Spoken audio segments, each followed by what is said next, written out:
যার যার এলাকা থেকে সে গড়ে মানে আন্দোলন গড়ে তুলুন।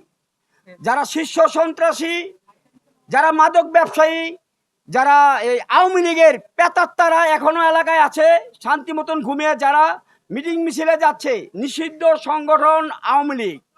এটা সরকার ডিক্লারেশন দিয়েছে আওয়ামী লীগ একটা জঙ্গি সংগঠন। তাই এই জঙ্গি সংগঠনের সাথে যদি কেউ মিটিং মিছিলে যাবেন তারা বিপদগ্রস্ত হবেন। আমরা চাই না, বিএনপি কখনো চায় না সাধারণ মানুষরা কোনো বিপদে পড়ে। সব সময় মানুষের পাশে দাঁড়িয়েছে।